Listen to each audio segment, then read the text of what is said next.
Might be a little bit different, this review. Won't be as concise as it usually is because I haven't taken any notes because I was at Progress Wrestling Chapter 155 last night. And my God, contender for show of the year?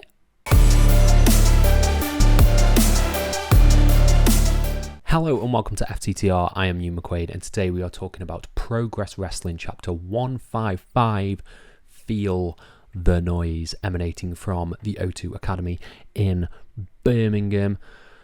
But where do we start with this?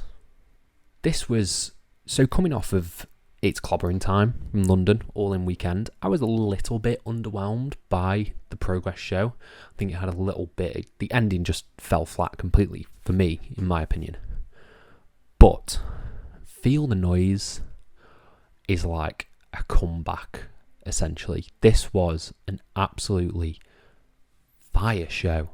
Like, from top to bottom. I can't remember the last show that had 2 DQ finishes on it that I absolutely loved. But Progress, props to them, made it work and delivered from top to bottom. One of the best cards of the year, with some match of the year contenders on there. So shall we dive into that? But before we do, please hit subscribe, please like this video, please comment your thoughts on this show down below. Were you there? Let me know everything you want and I'll reply to every single one of them. Let's dive into this review. So it started off with Simon Miller doing a great job of hosting. He did a great job of hosting throughout the night. Of course he does. He's a fantastic host. And the opening match we got was Kid Lycos taking on the returning Bullet Club member Dan Maloney. Now, I love both of these guys. Kid Lycos is one of my favourite wrestlers in the world right now. His story with Spike Trivet is just fantastic. And these two went out there and had a blisteringly paced opening match, an utter banger of an opener. They just went hell for leather, a load of chops, a load of trash talking, and Lycos doing his best to play the he was playing the underdog against Dan Maloney. Dan Maloney was fitting the heel bill a little bit more because he's aligned with Bullet Club, of course, working over.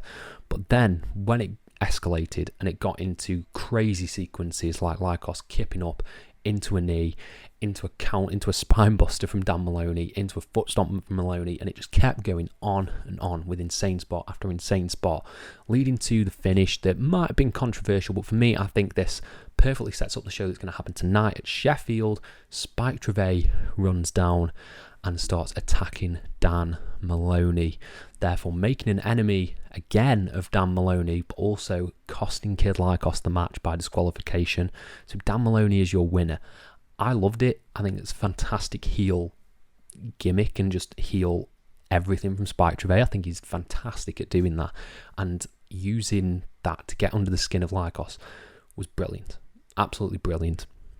And I don't think it's an issue because it sets up the tag that Dominatus Reignium are having in Sheffield against Lycos and Luke Jacobs. So I think further in the feud, we got a banging match out of it. And the finish, well, a little bit disappointing because it was a DQ. I think services the story, essentially. Services the story well. And I really love the story they're telling, building to Hungry Like the Wolf. Next match we got was Riho taking on Renee Michelle. Renee Michelle making her Progress debut. I don't know a single thing about Renee Michelle. I honestly don't. I've never heard of her before in my life. But she put on a really, really good match with Riho. It wasn't like mind-blowing stuff, but I think some of the moves that she executed were really good. The sort of bridging chokehold that she had, a bridging chokehold on the floor, and Riho looked really good. And then of course Riho just killed her numerous times with very powerful moves, a very, very strong strike on Renee on the outside, which looked nasty, but I think they worked really well. I really like that Riho is back. She's got the key, of course. She's got a chance at Lana Austin, and we'll see where that goes. But Riho picked up the win. Of course she did, because she is the one who will be gunning for Lana Austin. This wasn't necessarily a long match. This wasn't necessarily a blowaway match, but it was a really good match at establishing both Renee and Riho back in that scene. And yeah, I can't say enough good things about it. Like, it was really, really good. Then we got the continuation of the story between Lycos and Spike. It was all over this show. Bullet took on Kid Lycos 2 in what was a really, really cool match. I really, really like this. So Bullet calls out Big Damo, who he's got a match against, I believe, tonight in Sheffield, and they have a really cool promo battle. This leads Lycos to run through the crowd, climb to the top rope and get that upper hand on Bullet, laying in a few fast moves, hitting a Hurricane Rana, hitting a diving dropkick to get that edge over the big man that is Bullet. And I think Bullet, right, I jumped the gun a little bit on Bullet, thinking he's just sort of a knockoff Wardlow, essentially. But he has really come into his own. I think his promo ability, I think the way he moves in the ring, he took a tornado DDT from Lycos in this match and spiked, like, upright, hit a huge Claymore kick as well. And I think he's really, really good. I think we did all jump the gun a little bit on Bullet, but he is fantastic in this role as like the big brooding henchman for Spike. And then, of course, it got to the end of the match and he killed Kid Lycos. Power move after power move after power move till Lycos was crumpled on the floor. He would keep going for the pin and picking up Lycos. Ultra heel heat. And yeah, he hit a huge, one of the biggest choke slams I think I've ever seen in my life to Lycos, and stood tall over his broken body for the win. Then Kid Lycos won, runs out, sort of scares away the heels, runs off the heels, and we keep that feud bubbling. I think there might be some shenanigans between Lycos and Lycos 2, because Lycos 2 was taking a lot of punishment in this feud for Kid Lycos. So we'll see where it goes at Hungry Like the Wolf, but I'm very, very excited to see what they deliver from this. And that's not the end of the story. We had more progression of this story just later on down the line. Then we got one of my favourite matches of the year, I think. Big Damo took on Brian Cage. AEW's Brian Cage, and technically AEW's Big Damo. He never really signed, but he did show up for AEW once. They had a hoss battle the likes of which I have never seen, because you forget how athletic Brian Cage is and how athletic that Big Damo is, and these two just went hell for leather on each other, starting with big power moves, big strikes, big shoulder blocks, trying to knock each other down, and then Brian Cage hitting a huge tilt whirl Hurricane Rana into like a 619, huge blue thunder bomb from Big Damo. It just kept on going, and Brian Cage is the most underutilized talent in all of wrestling. I think he's a machine. He's a wrestling machine, and he put on a hoss fight the likes of which I've never seen. I don't really do hoss fights. Like, I get everyone loves a big man match, but they're not really my type of wrestling that I like watching. But this blended athleticism with the big hoss man battle to perfection, and I loved it. And one of my favorite finishes of the year that nearly went terribly wrong, as Big Damo runs to hit the divide. Brian Cage catches him, powers up Big Damo of all people up onto his shoulders for an F5 for the win. Loved it. This is one you need to go out of your way to watch, because it is a true masterclass in big man wrestling, big match wrestling. There was lots of meat chants as well. I love this. One of my favourite matches of the year, and a pleasure to be there live. Check this one out if you can. Then we got the hometown boy, man like DeReiss, taking on Mark Haskins. I love both of these guys. I love DeReiss. I think he's so charismatic. He is one of the fastest rising stars on the British independent scene, and Mark Haskins is just incredible at being a heel, with Vic Haskins as well. And they had a banger. Of course they did. Of course they had a banger. I think of all the matches, this is the one that we were like, okay, we know who's winning this, but they did just enough to make me be on the edge of my seat, because the hometown boy was surely going to win. DeReiss from Birmingham, and they just went out there and had a blisteringly paced match. You had heel shenanigans from Vic on the outside. You had DeReiss being the babyface whose leg was worked over for the majority of the match, and Haskins targeting that leg, trying to take it out. Of course, at clobbering time, he beat Leon Slater. He beat DeReiss's partner from Boisterous Behaviour, and they just went hell for leather. And I really appreciated it. It was a banger to kick off the second half of the night. But DeReiss picked up the win. He hit the sick. Haskins went for a clothesline. DeReiss dived back, kip up straight into a cutter, and managed to hit 450 for the win. Beautiful. Absolutely beautiful. Fantastic, fantastic match.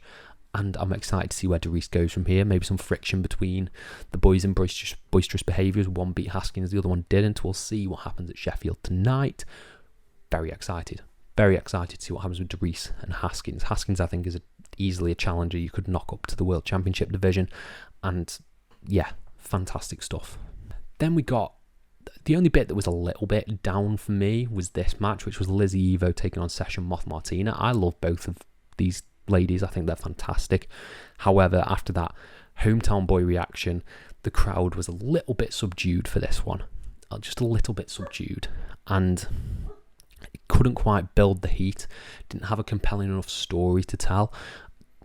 Session Moth Martina did not come out to Cascada as well. Just saying. But I really, really loved just the heel work that Lizzie Evo does. I think she's so good at gaining heat from the audience and building that rapport, but just couldn't be found that much tonight. And the match was solid enough, but it wasn't a blow-away work rate match, the likes of which Raven Creed and Lana Austin had at its clobbering time. So Lizzie Evo picked up the win with some great knee strikes. Her knee strikes are fantastic, and we'll see where this goes from here. I think Lizzie Evo's been primed to probably take on Riho when Riho takes the belt, so you can have that heel-face dynamic. But it was really enjoyable. An enjoyable match, but not the blow-away sort of...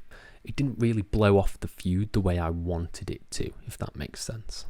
Then we got Luke Jacobs taking on the Progress World Champion Spike Trivet in a non-title match. This was a blistering, hard-hitting match. I've seen these two wrestle before at the show they did in Manchester, Technique, but my God, they just have great chemistry in the ring. They really, really do. I love just the way they work around each other, the way Spike sells, the way Spike works over the leg. He was working over the leg of Jacobs in this match, and they just positioned so well together, and they destroyed each other in this match, because Luke Jacobs is not a slouch when it comes to his chops or his powerhouse offense. He's one of the most fantastic wrestlers on the planet, and I really, really loved just what they told in the ring, these two battering the piss out of each other. And yes, it did lead to a DQ finish. It led to a DQ finish when all the guys ran down and just started decimating. Got Lycos coming out to make the save. Went to a no contest overall, which I can understand people's complaints about that, but I think the match was so good that you can't... I can't fault it for that. It wasn't a cheap DQ finish. If anything, I expected a DQ finish because of the match that's happening tonight with the 6-man tag. But it's just good. It was a good match. And then Dan Maloney came out, so it looks like there's a change to the 6-man tag. The 6-man tag will be Smoking Aces and Spike Trivet taking on Lycos, Dan Maloney, and Luke Jacobs. That sounds like a very tasty 6-man match.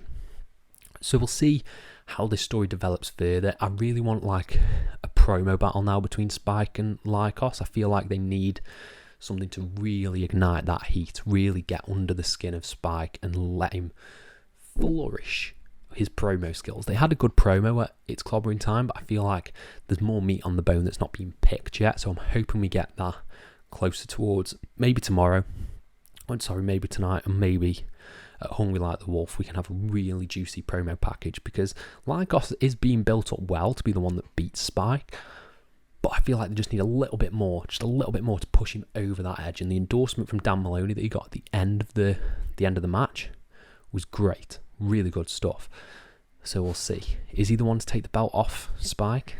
Let me know down in the comments. And then we got the main event. Now, excuse me while I look at the cage match, because I'm not going to be able to pronounce this lad's name, I'm afraid.